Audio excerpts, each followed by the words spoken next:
सर्दियों के शुरुआत में यदि अपने क्रोटोन को आप एक अच्छे पोषक तत्व का सुरक्षा कवच दे देंगे, तो आप बहुत ज़्यादा सर्दी में भी अपने प्लांट को बचा सकते हैं। इस समय ये क्रोटोन का पौधा अक्सर डोरमेंट में चला जाता है, यानी कि ज़्यादा इसकी ग्रोथ नहीं होती, बहुत ही स्लो ग्रोइंग हो जाता है। लेकिन कई बार मैंने देखा है कि जब सर्दियाँ बहुत होती हैं, तो इसके पत्ते गिरने लगते हैं।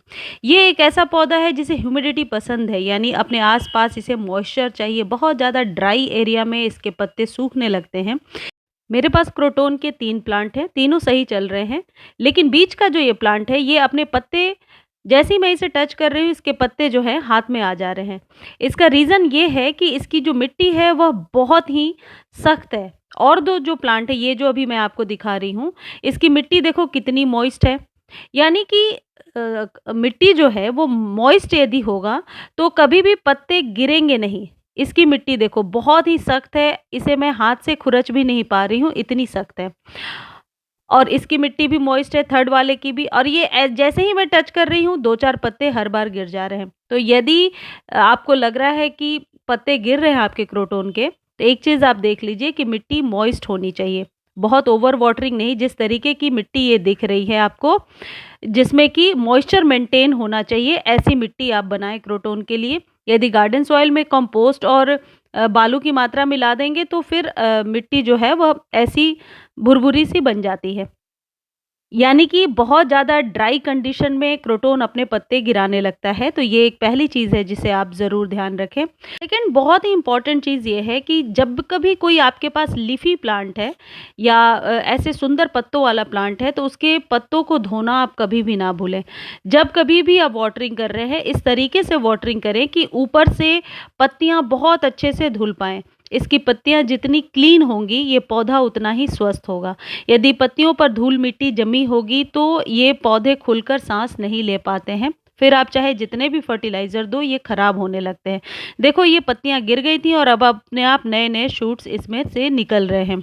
यदि मिट्टी अच्छी बनी हुई है, जड़ें मजबूत हैं, तो ज़रूर आपका प्लांट सर्वाइव कर लेता है किसी भी सिचुएशन में। ऐसा इसलिए मैं कह रही हूँ क्योंकि ये प्लांट इसी तरीके के बने होते हैं। डोरमेंसी इनका एक नेचुरल फेनोमेना है, इसके लिए हमने कोई अलग से सिचुएशन क्रिएट नहीं किया है। तो डोरमेंसी में तो आपका पौधा जाएगा क्रोटोन अभी सर्दियों में, लेकिन अच्छा पोषक तत्व तो आपके प्लांट को सर्वाइव कराने में हेल्प करता है। यदि इस तरीके की फ्लावरिंग होने लगी है आपके प्लांट में, तो उसे कट करके हटा दें।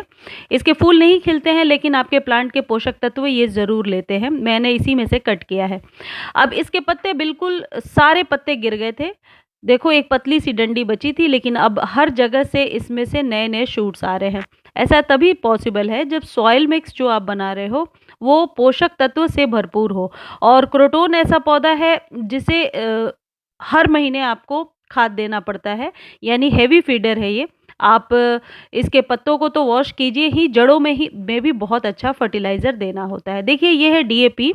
डीएपी क्या काम करता है ये सबको पता है। डीएपी हमारे प्लांट की जड़ों को मजबूत करता है, मजबूती देता है, रूट्स को फैलने में हेल्प करता है। अब जैसे ये आप देख रहे हो, करीब मुझे लग रहा है 6 से 8 इंच के बीच का कंटेनर है, तो 8 दाने आप डीएपी के ले सकते हो। लेकिन प्लांट यदि पुराना है, तो 10 से 12 दाने आपको डीएपी के देने पड़ेंगे। बिल्कुल न्यू प्लांट है, तो 2-3 दाने आप कम दे दीजिए, क्योंकि पुराने जो प्लांट होते हैं उनकी जो इनटेक करने की कैपेसिटी होती है वो हमेशा ज़्यादा होती है।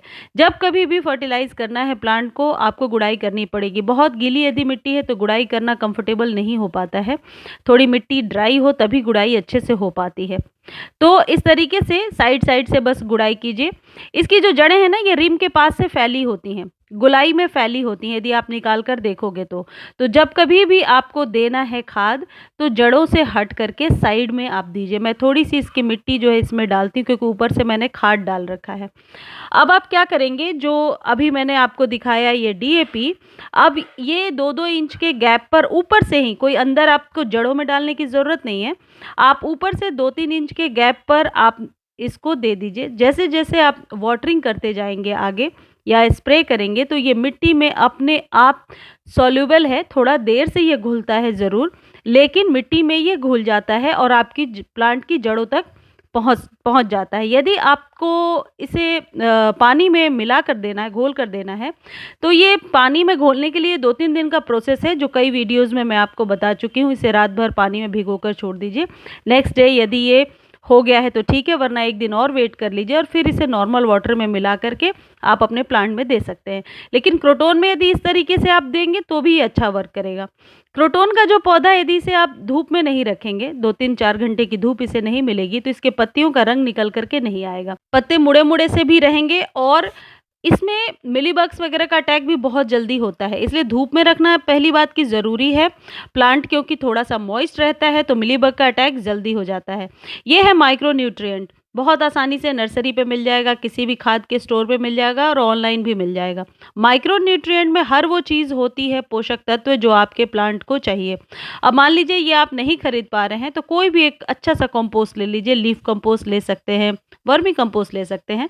ऊपर से 1 मुट्ठी आप अपने प्लांट को दे दीजिए। कंपोस्ट देने से प्लांट की जड़ें तो मजबूत होंगी ही, साथ में पत्तियां भी बहुत अच्छी लश ग्रीन आएंगी।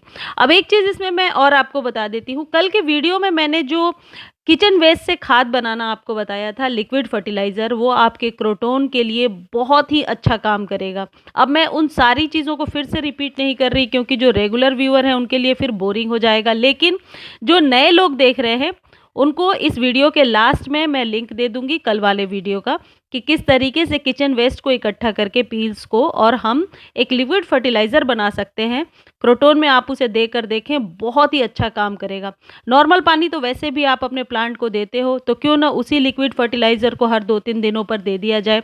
उसमें हर वो चीज़ है, हर वो पोषक तत्व है जो आपके प्लांट को चाहिए। स्प्रे करना प्लांट के लिए बहुत ही ज़रूरी है, खासकर क्रोटोन के लिए। स्प्रे करने से इसके पत्ते साफ होते हैं, धुल जाते हैं और फिर खुलकर सांस ले पाते हैं। क्रोटोन के केयर के लिए ये ज़रूरी चीज़ें हैं। ये ज़रूरी फर्टिलाइज़र है जो आप अभी दे दीजिए। पौधे को धूप में रखिए, वाटरिंग आप चेक करके दीजिए। पानी जब ऊपर से ऐसे लगता है मिट्टी सूखी हो गई है, मिट्टी को थोड़ा मॉइस्ट भी रखिए, बहुत ज़्यादा ड्राई ना हो। और वो खाद जो कल मैंने आपको बताया था, वो वीक में 1 या 2 बार वो लिक्विड फर्टिलाइज़र आप अपने प्लांट को ज़रूर दे दिया करें।